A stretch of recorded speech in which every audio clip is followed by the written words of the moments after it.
Hello and welcome in this new video where we will add some extra details to our bridge. So what I mean by extra details is basically these wiggling ropes right here that you can see visibly mostly right here that are curving and bending all the way around our different ropes. Some people might wonder, hey Yassine, why are you doing that? Well, the main reason I'm doing that because it will just add more realism first of all to our bridge, and the second reason, which is that the bridge, if you remember in the first video that we're trying to create, is kind of a bridge that you will find inside a jungle or a forest, which means that it will be all messy and dirty and all of that. So these wiggling ropes, which I'm going to call them starting from now lower ropes, are a great way to achieve such result. These lower ropes basically first of all are adapting to the width. So if I change the width, as you can see, all of these different ropes are actually adapting to the width. And also if I just select this bridge, let me just show my overlays, I'm going to hit tab. Basically whenever also I change the shape of this bridge, as you can see, also these lower ropes also will adapt to that, which means that we will need to have some sort of procedural system to control such thing. Of all the videos of this course, this is probably gonna be kind of the most complex one because it is not as straightforward as some people might think, but believe me, once we finish this video, you will learn a bunch of concepts and a lot of cool techniques that you can use in your future project. It is gonna be fun. Don't worry, we're going to explain everything in detail. So yeah, let's just jump right into it. Okay, so this is where we stopped last time, our usual Blender scene as we left it, and it is about time to create these lower ropes as I just mentioned. So how can we do such thing? Well, like I always say, the best way to know what you should do is basically to think logically about it. So let's think about it. I'm going to just hit 1 to jump basically to the side view to see everything from the side, and here's the idea of what we will do. We need some sort of a way, or we need to tell Blender that, hey Blender, we want you to have wiggling lines or wiggling ropes right here. Let's break this shape that I just draw. This is probably gonna be a curve that is looking like this. And then we need to figure out a way to tell Blender that, hey Blender, we want you to distort the shape of this curve. So let's ask ourselves the first question, which is, what is the rope that looks something like this? Well, it is actually the original curve that is coming out of the geometry. The curve coming out of this one is actually the original curve that we once created in the first video. So this is our main curve that is basically driving everything in our geometry node. So also we're going to use this curve another time. And just for the sake of making everything more convenient and easy to understand, instead of using the word geometry, I'm actually going to hit N to open the sidebar. Let's open our group input, and inside of tool, I guess, or actually group, inside of group, let's pick geometry, and to understand what does it exactly do, because geometry is a little bit misleading, I'm going to change its name from geometry to something like curve, so it will be more understandable. So this is our original curve that we once created. Let's hit N to close the sidebar, and let's start working. Okay, so as I mentioned, we're going to use this curve, and just to have a better view and understand exactly what we're doing, let's only see this curve. That's why I'm going to zoom out, and I'm going to my group output. Let's cut this link using the control with the right mouse button. Let's take this node and let's move it closer to where we will be working. You might be wondering, why am I basically creating this node tree right here? If I just connect this just for a second, don't follow me in this. As you can see, basically our wiggling curves, they will be right here on the bottom. So more or less they are going to follow the shape of the main ropes. That's why I'm going to create them as part of this main rope group. Alt right mouse button to cut this link, and let's start working. I'm going to take the curve and plug it to geometry, and this is our original curve. Maybe this line will distract you, so I'm just going to delete it. And just so that we don't have this ugly line, let's hit shift with the right mouse button to create a rerouting node, and let's do it something like so. So this is kinda neater for now. Let's start breaking the logic of what we will do. Let's hit 1 again to jump to the side view, and let's break down the workflow that we will use. This curve, as you can probably remember, it is formed by different points. Alright? So in a logical way, if we figure out a way to tell Blender that, hey Blender, we want you, for example, to move this point down, move this point up, maybe also move this one to the right, maybe move this one to the left. By doing that, we will create a sense of distortion on our curve. And that's exactly what we want. So let's just do that pretty quick. Alright?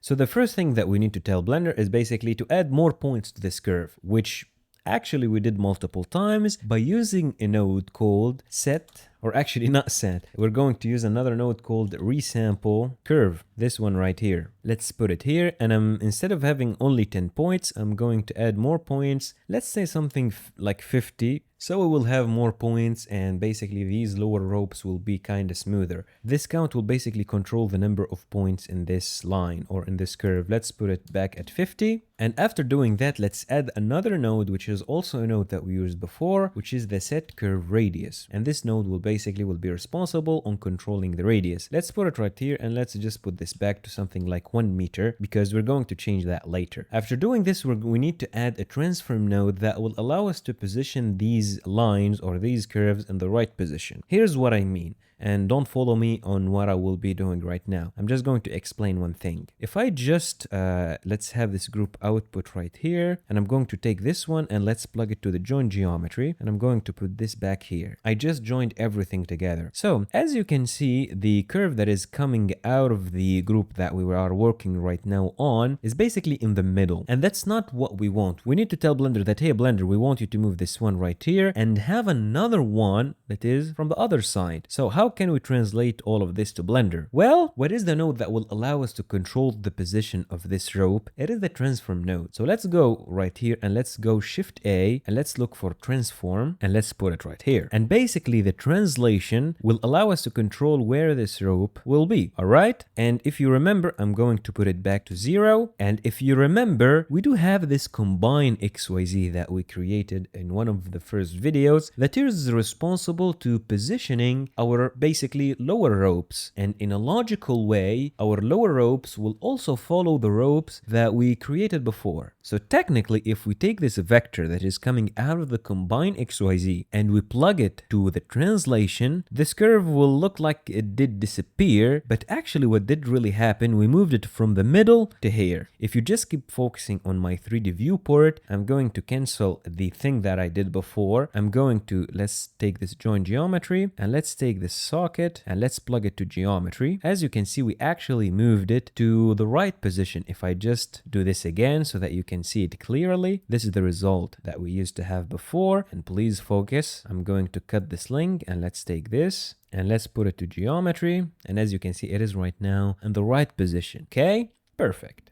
So this is our first curve. Let's take this group output back here. And it is about time right now to start thinking on how we can maybe distort the shape of this rope. So whenever I mention the word distort, this means that I need to use some sort of a random generator that will tell Blender to move every single point that is forming this curve, to move them in a random direction. What is the thing that can generate random values? Well, there is the random value node that we used before, or we can use actually a noise texture. So here's what we will do. We're going to add, before the noise texture, we're going to add another node called set position. Let's put it right here. This node basically will have this socket which is called offset, which on the surface it looks like it is just changing the location of this curve. But here's the fact. Basically, if I figure out a way to input some sort of a map to the offset, technically I will be telling Blender to move every single point in a random direction. Yes, this offset socket right now is changing the position of the entire curve, but if I plug some sort of a map into it, it will not change the location of the entire curve. No, it will change the position of every single point, constructing this curve randomly. So here's what we will do. I'm going to go Shift A and let's look for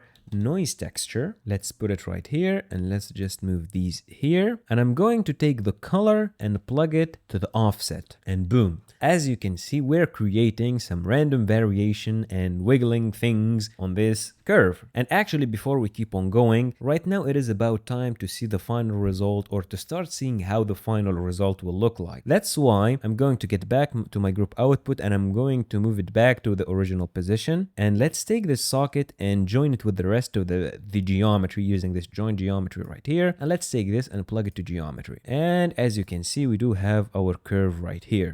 But there is something a little bit weird happening. This curve is supposed to be right here, but for whatever reason, it feels like it got lifted up. And this is actually something that I did explain in a previous video, which is that this noise texture will generate values that goes from 0 to 1, which mean positive values. That's why it will always just bring or actually lift this bad boy up. We need to tell Blender, hey Blender, we want you to move some parts up and some other parts down, which means that we need to shrink, or actually, let's say, change the interval where this noise texture work. By default, it will generate values from 0 to 1. We need to tell it to generate values from -0.5 to 0.5. This is technically gonna be the same interval, 0.5 to -0.5 to 0.5, that's 1. It is the same interval as here, but the middle right now will be 0. And by doing this, we will guarantee that a Blender will keep the curve in its original position, and it will destroy some parts up and some parts down, while keeping the position aligned with the rest of the geometry. So how can we translate all of these thoughts into actual nodes? It is pretty simple. As we mentioned, this noise texture will generate values from 0 to 1, and we need to subtract 0.5. So let's go Shift A and let's look for vector math, and let's put it right here, and let's change this operation from add to subtract. Yep, subtract. Let's select all of these, and I'm going to put 0.5. And right now the position of this curve will be in the middle, and it will fit the rest of our geometry. It will be in harmony with it. And in case we want to change basically the intensity of the distortion, we can duplicate this vector math node by hitting Shift D. Let's put it right here, and let's change the operation from subtract to something like scale, and basically this will allow you to change the intensity of this distortion that is taking place. Let's put a value something like 1.2 for now, and this is what we're getting. It is not that visible yet because it is a really fine line, but we're going to fix that in a second. Let's just organize our node tree a little bit more, and let's play with this noise texture a little bit. I'm going to change the type from 3D to 4D. The main reason I'm doing that, basically in 3D, I will not be able to change what I call the seed. In other words, if I change to 4D, you will have another input, which is this W, which will allow you to change basically different iteration of these wiggling lines in case you don't like one of them. Basically, this will allow you to have different variations. So I'm going to keep it at 4D for now. For the scale, I'm going to lower it to something like 1 so that we have more or less a smooth line. For the detail, I'm going to bring it to 0, and for the roughness, I'm going to bring it to 0. And we will have something looking like so. So right now, all of these three nodes are the ones responsible to generating the noise that will disturb the curve. So instead of actually keeping them like this, we can probably just select all of them, and let's hit Ctrl J to put them inside of group. And let's do this. Let's move this bad boy right here. So basically we're creating a node group. It is the same concept as the one that we created before for the groups, which is actually called curve radius, I guess, or the radius or whatever. To be honest, I forgot its name. But right now we created a group that if I hit just tab to jump back to my big node tree, I'm going to call, for example, this one, let's call it noise. And this is how our node tree is looking right now. Let's hit tab to jump inside this group, and let's play with a couple of settings. So later on, I want to be able to change the width from the inputs, which means right now I will have the same exact socket that used to be here. I just moved it right here from my main node tree. So this can be really useful. Let's hit tab again and let's see what else we can change. Well, we can figure out a way basically to shift this rope. So here's what I will do. I'm going to go Shift A and let's look for position. Let's add position and let's take this subtract node, which is we used before. Let's hit Shift D to duplicate it. Let's put it here, and I'm going to change the operation from subtract to let's change it to add. And I'm going to plug this to the first socket. And for the second socket, I'm going to put it right here. So you will have right now something looking like this. And I am going to take this and just plug it to vector. Maybe let's move this up so will be kind of cleaner, more or less. Let's put this here, and I will explain what does these nodes do. I'm going to open my group input. Let's hit N to open the sidebar, and let's change basically the inputs. So for the W, which is basically the seed, I'm going to rename it to seed so it make more sense. And for the second one, which is vector, I'm going to change its name to something like, let's say shift. And instead of having a vector, I'm going to change it from vector to float.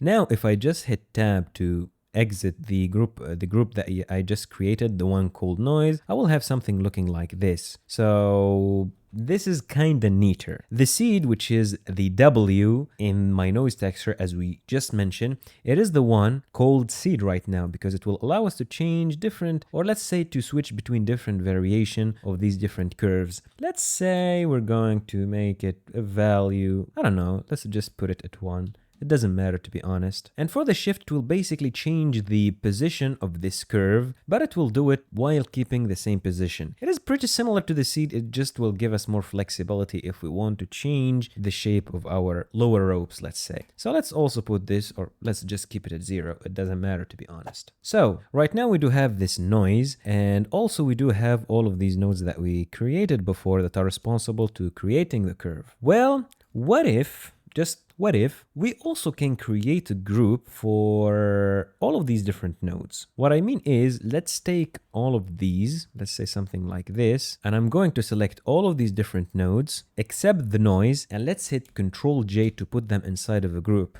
I know some people now will get dizzy because it might sound like I'm doing something complicated. I'm not. I'm just putting nodes inside of groups to organize everything, all right? It is not that hard. Okay, so let's just focus on this group. We want to clean this whole mess so that you understand exactly what's happening. So let's take this group input. I'm going to take this resample curve. Let's say move it up. Let's set curve to radius. Let's put it here. Also this transform, so it is kind of easier to understand exactly what we're doing. And let's just do this. That's really perfect. Let's hit tab again to exit, and we will basically have only 2 nodes, which is really neat and easier to understand actually, instead of having all of these different nodes. And I'm going to call this, let's call it something like, well, it is the one responsible to creating the rope, so let's call it rope. That's really nice. Right now it is about time also to turn this curve into an actual mesh, which we can do by using a node that we used before, which is curve to mesh, which is the node that will allow us to convert any sort of curve into an actual mesh. So let's put it right here, and we need the profile curve, and for the profile we're going to do the same thing that we did before by adding a circle mesh, or actually let's add a curve circle. Yes, curve circle. Let's plug it to profile curve. Wow, it is really thick right now. We need to make it smaller, so we need to input some sort of data into the radius. And as you can probably remember, we created a node group inside of add. You will have something, I guess, called group. Yes, group on the top. We created a group called rope radius, so let's add rope radius. Let's put it here, and let's plug this bad boy to radius. And bam, we do have our wiggling lines right now. This is really good. The only thing I feel it is a little bit also still too much, but I guess it will be better if it was slightly smaller. So to control that, let's go Shift A and let's add a math node. Let's put it here, and let's change from add to something like divide, and let's maybe divide it by something like 1.2. Yeah, I guess 1.2 will do the job. It is right now slimmer, and it kind of will look better, I guess. So let's just do this to clean everything. Let's do this. Let's fill caps. Okay, let's also maybe this move noise right here. Alrighty everyone, so we just created these curved lines right now that are on the bottom, but we only created them from one side. We need to figure out a way to tell Blender that, hey, also Blender, we want you to do the same thing, but just from the other side. This is a technique that we did multiple times because from the beginning of this course, we're always saying that, hey, Blender, we want you to do the same thing from both sides. So it is going to be pretty simple. But here's what I will do. I'm going to do something slightly different. I'm going to select the rope and the noise. I'm going to select both of them, and I'm going to hit Ctrl J to put them inside of a group. So I literally created a group and I put it inside another group. The main reason I'm doing that is basically if I just hit tab to exit, And actually always whenever you are inside of a node group, make sure you don't select one of the groups, because when you hit tab while selecting one of these groups, you will enter inside that group. And a lot of people will get stuck like, hey, how am I supposed to get to my original position or to my original node tree? Well, it is pretty simple. Just make sure you select a node that is not a group. So let's select, for example, the group input. And if we hit tab, we're going to get back to our normal view. So we grouped the rope, which is the group that we created before, with the noise. We put them inside of a group. And if I hit tab to jump to my main node tree, I will have this node group, which let's just call it lower rope, which is this one that is going right here. The only thing right now that I need to do is basically to duplicate it another time and put it from the other side. So how can we do that? Let's select this lower rope. Let's hit Shift D to duplicate it. And we need it to be from the other side. So what is the node that is responsible to controlling this side? Well, it is this node right here, which is the multiply. And after it will come the combine XYZ node, because this is the one responsible on putting one curve right here. So technically, if I take the result out of this vector and take it to the translation right here, nothing is visible because we don't have a curve input. So let's go here and let's take this curve and plug it to curve. And also it is not visible because we need to join both of these. So let's go Shift A and let's add join geometry. Let's put it here and let's take this and put it here, and bam. We will have two curves that is basically coming, or actually two curves on both sides of the bridge. And this is actually looks pretty good. So let's just organize all of these nodes in a good way. Let's say something like so. And also maybe we can group, or actually not group. Let's hit Shift with the right mouse button and drag over these two links to create one rerouting node. And let's put it here. And this is kind of, let's say, we hope that it is a little bit cleaner and easier to understand. And yeah, just by doing this, we created these ropes right here, which looks actually pretty sick. And the best thing about these right now, that whenever I will change the width, they will always adapt to my curve, which is really sick. I kind of love the way of how they move and how they basically adapt to the width of our bridge. And also in case at some point I change the shape of this curve, they will also adapt to it and they will stretch and bend and all of those good stuff.